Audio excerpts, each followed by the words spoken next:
I could make a bunch of comments here, but I won't because I'm not that much of a smart ass. Do you have a CDL for those? No. No? Okay. For the satellite. Oh, okay, not the like. Not the micro.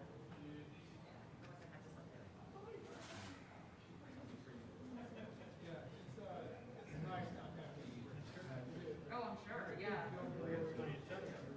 Yeah, exactly. Come up and, yeah. Glad you can go live on this.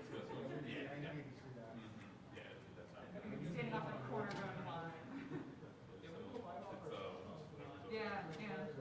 Yeah.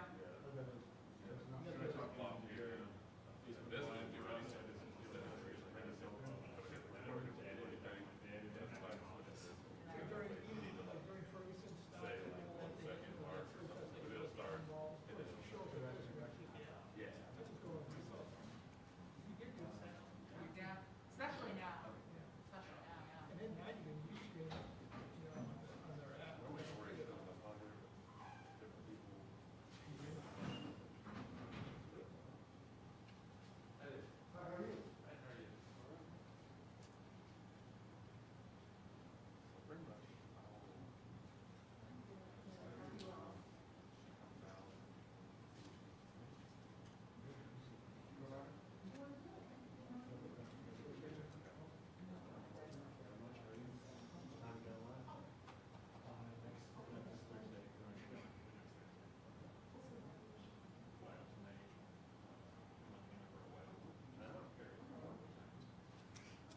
You couldn't get him to reschedule?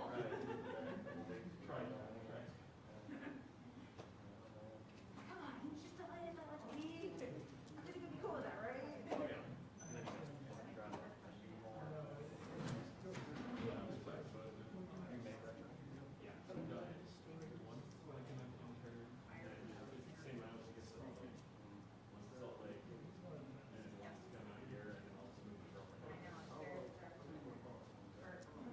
What's the, when, do you have like the ground running over, or how do you do it? Yeah.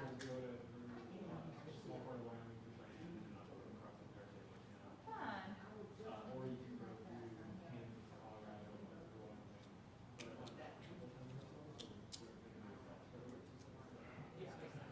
Avoid the mountains.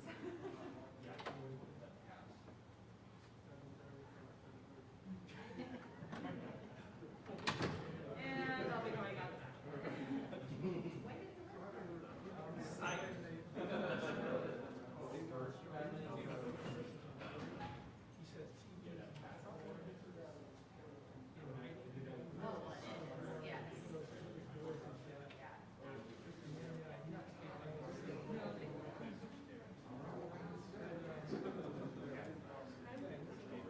I mean, I guess the good news is we get like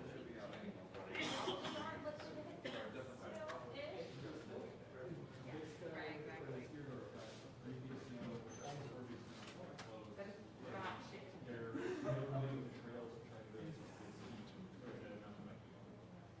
That is crazy. I mean, my cousin's in Park City, and she'll post in like early September, and then like get snow.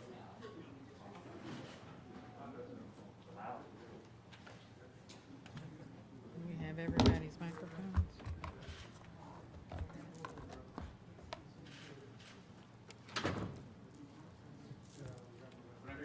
Okay. Good morning. Thank you for being here today. First of all, I want to take a quick moment to emphasize that I am testing negative for COVID-19. I quarantined for the required period and that I have been cleared to be back at City Hall. I feel great and I can't wait to get my second booster when I can.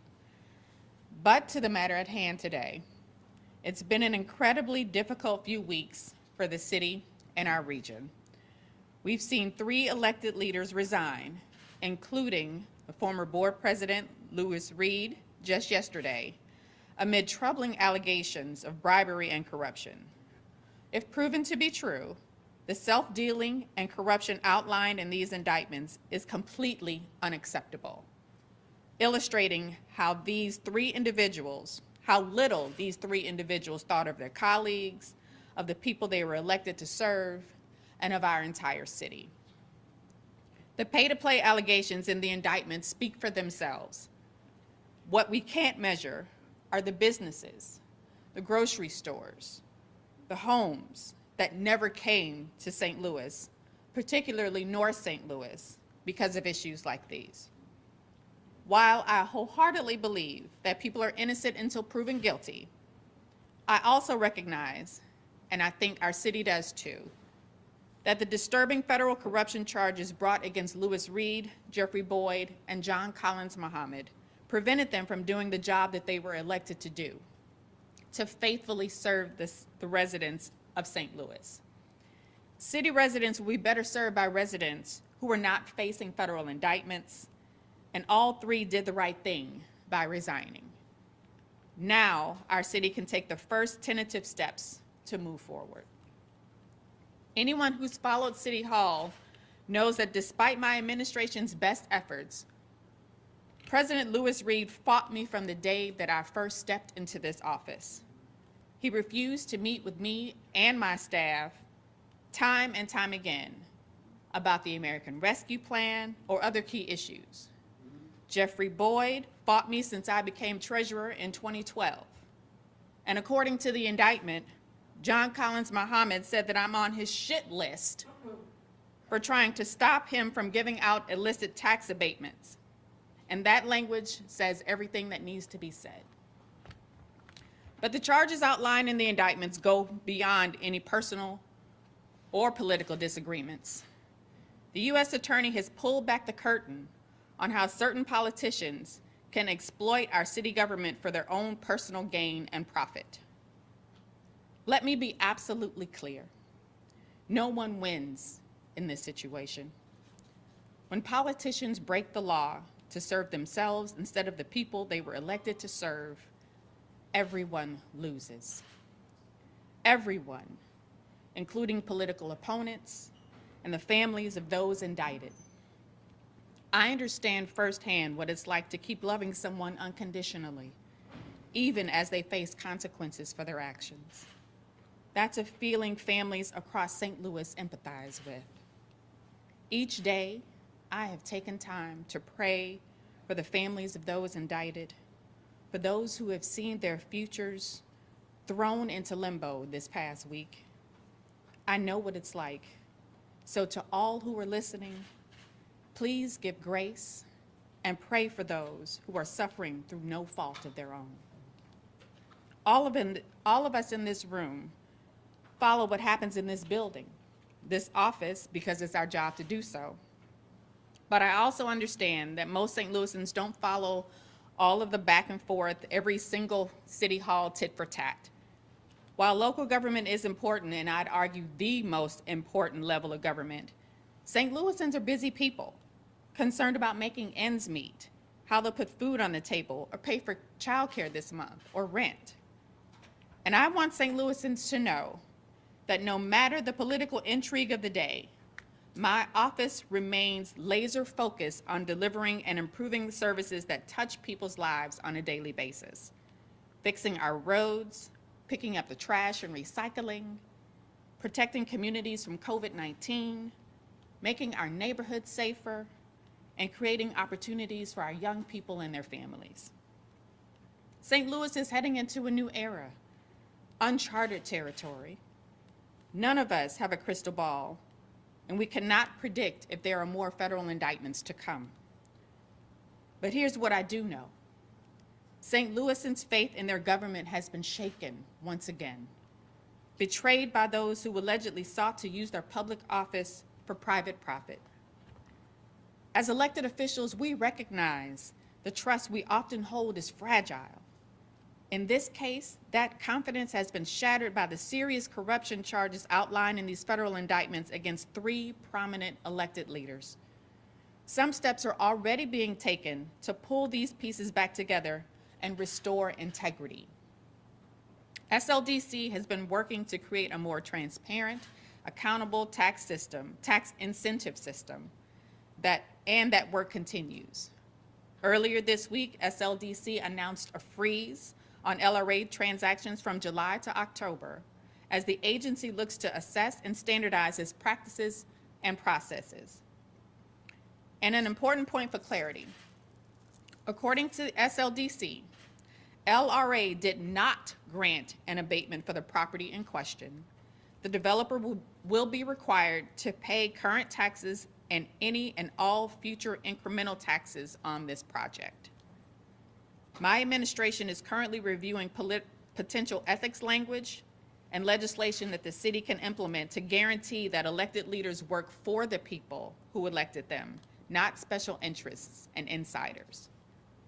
I also reached out to Interim President Joe Vollmer, to discuss how we can best work together to serve city residents in the coming months. President Vollmer stressed his commitment to using his time to help restore integrity to the board, and I believe that is a sentiment worthy of respect. I also look forward to working alongside him through the November election to fill the board president position, and I'm asking the public to give him a chance to lead as he takes on a role that he did not seek. In my State of the City address, I emphasized that the status quo has not delivered on its promises for St. Louis. All it takes is a quick drive past where my grandfather's house was on Julian before it burned down, or through our neighborhoods left behind after decades of neglect, or past any of the vacant buildings or vacant lands dotting our neighborhoods. This past week is yet another example of how the status quo has worked well for insiders and the well-connected, but not for everyday St. Louisans. It has not made us safer. It has not made us fairer. It has not made us more prosperous.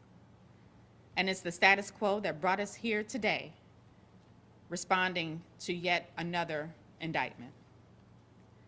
I said yesterday that this is a dispiriting but necessary moment of reflection for St. Louis. This is a stain on our city, but it will not prevent us from becoming fairer, safer, and stronger. As elected leaders, we must think big and work together to begin the difficult work of rebuilding a fragile trust and integrity that these disturbing corruption charges have shattered. Thank you. All right, we've got time for 3 questions. Mayor, you said that the problem runs deeper than a few individuals. You mentioned that yesterday. What do you know? Describe why you use that phrase. The problem runs deeper than a few individuals. Well, we've known that aldermanic courtesy has been something that has been at the board for a long time. We don't know how many other people are involved. And I think that there are more federal indictments to come. I don't know that, but I think that this is the tip of the iceberg. Is there some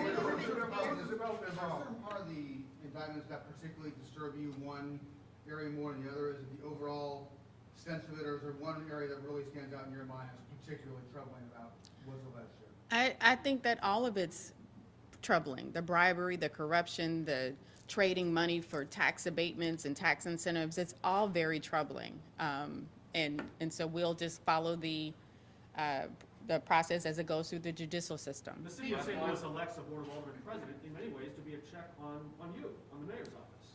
Considering how the public trust has soured, and considering the work you have ahead with all the COVID money and the RAM settlement money, how can you go about distributing all those funds before the city has a chance to weigh in and elect that next leader? Or should that process wait?